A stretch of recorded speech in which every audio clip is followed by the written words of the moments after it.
के चुनावों में भाजपा हराओ जैसी चूतियागिरी पर काम न करते हुए मेरिट के हिसाब से वोट दीजिए, ना कि भाजपा हराओ जैसी बकवास नीति पर टालिए। मजलिस के चंद सीटों पर लड़ने से चुनाव में ध्रुवीकरण नहीं होता है, बल्कि भाजपा हराओ के नारे से होता है। हेलो दोस्तों, कैसे हैं आप लोग। अभी महाराष्ट्र में नगरपालिका और महानगरपालिका के चुनाव होने वाले हैं। तो महाराष्ट्र वाले हजरात, लोकसभा चुनाव के लिए करीब 3.5 साल के आसपास, यानी कि 3 साल और 5 महीने, तो विधानसभा के लिए 4 साल बाकी है। यानी कि अभी जो लोकल बॉडीज़ इलेक्शन हो रहे हैं उसके नतीजों से ना तो दिल्ली की सरकार बदलेगी और ना ही महाराष्ट्र की।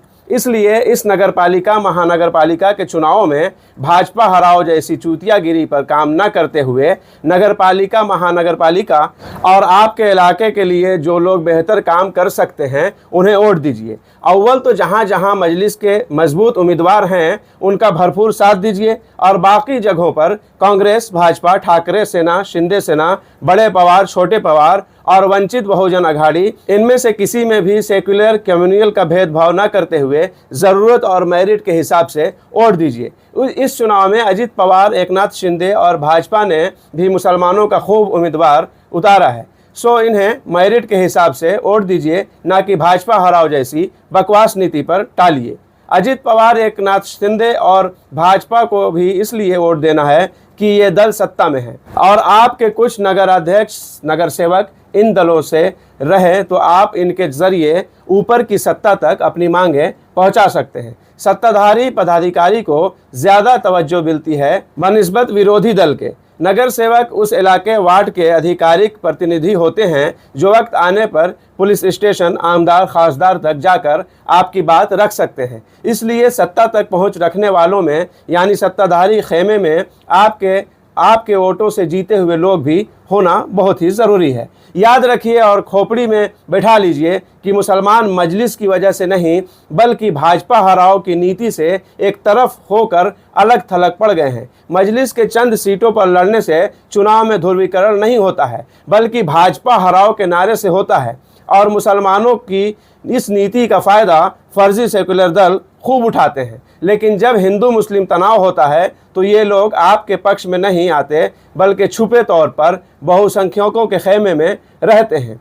ऐसा सिर्फ एक उदाहरण बताओ कि जहां हिंदू बनाम मुस्लिम विवाद हुआ और आप जिन्हें सेकुलर मानते हैं उन दलों का कोई हिंदू नेता मुसलमानों के लिए खुलकर सामने आया, चरमपंथियों पर कार्रवाई की मांग की, या दंगों में कम से कम मुसलमानों को बचाने ही आया हो। एक भी मिसाल नहीं पेश कर सकते हैं। पिछले लोकसभा विधानसभा चुनाव में जब मुसलमानों ने उद्धव ठाकरे की शिवसेना को झोली भर भर कर वोट दिया, भगवे गमछे डालकर प्रचार किया, तब आपकी यह हरकत भाजपा वाले हिंदुओं को जहर सी लगी। गालियां देकर प्रतिक्रिया दे रहे थे कि देखो ये हरामखोर मुल्ले भाजपा को हराने के लिए भगवे गमछे तक डालकर घूम रहे हैं। इन्हें उद्धव ठाकरे से कोई प्रेम नहीं है, बल्कि भाजपा से नफरत है। इसी वजह से ये ठाकरे ने जिन उम्मीदवारों को पिछले 20-25 सालों से हराना चाहते थे, आज उन्हीं को जिताने के लिए शिवसैनिक बन गए हैं। मजलिस के प्रचार में धर्म के हिसाब से नहीं, बल्कि वर्ग के हिसाब से बात होती है। चलिए यहाँ पे यह भी बात कंफर्म करता चलो, बहुत सारे लोग ऐसा बोलते हैं कि यानी कि बीजेपी में और मजलिस में क्या फ़र्क है, वो भी धर्म की राजनीति कर रही है, ये भी धर्म की राजनीति कर रहे हैं, जबकि ये सरासर 110% गलत है। मजलिस धर्म की राजनीति नहीं कर रही है।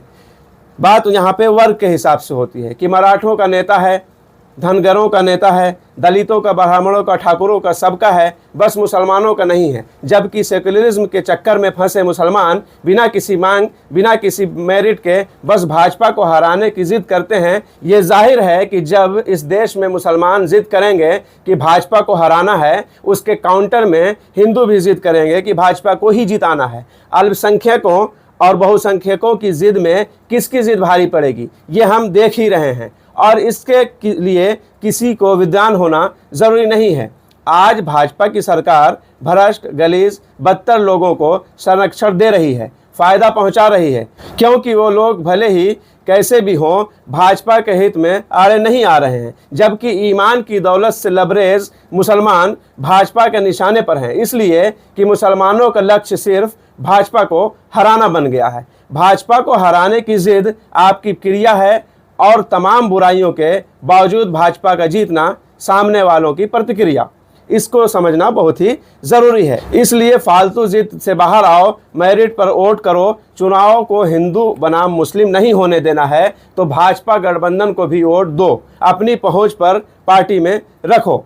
सबसे अहम यह है कि हर नगरपालिका महानगरपालिका में मजलिस के अच्छे उम्मीदवारों को वोट दो, क्योंकि किसी भी दल से जीता हुआ नेता अपनी पार्टी लाइन से हट नहीं सकता है, जबकि मजलिस की लाइन ही मुसलमानों की है। उसके नाम में मुस्लिमीन है, झंडे के रंग में हरा है। मेरा यहाँ पे ये कहने का मतलब बिल्कुल भी नहीं है कि ओनली मुस्लिम, लेकिन आपका फिर भी टाइमलाइन जो यानी कि मेन पार्टी का जो एक नीति होती है वो आपके पक्ष में ज़रूर जाने वाली है। तो इस चुनाव में भाजपा को हराना नहीं है, बल्कि मजलिस को ताकत देने के साथ साथ सभी दलों के अच्छे अच्छे लोगों को जिताना है। ये आपका लक्ष्य होना चाहिए, ये बहुत ही ज़रूरी है। ये भाजपा हराओ नीति और इस नारे ने जो है तो बहुत ही घाटा किया है। आप जितना भाजपा हराओ का नारा लगाते हैं, ये जो बहुत लोग इल्ज़ाम लगाते हैं कि ऐसा भाषण फलां ने ऐसा बोल दिया, उसने ऐसा बोल दिया, इसलिए बहुसंख्यक एक तरफ हो गए, तो आपके इस नारे की वजह से, आपकी इन कोशिशों की वजह से भी तो ऐसा हो रहा है ना।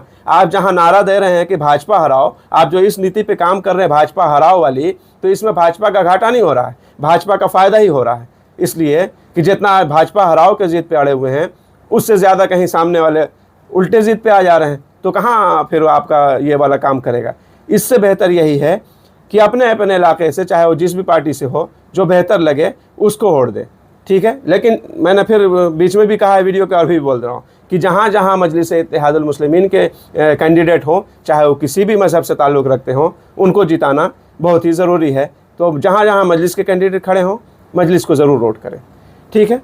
चलते हैं, मिलेंगे नेक्स्ट वीडियो में। अपना ख्याल रखें। अल्लाह हाफिज़।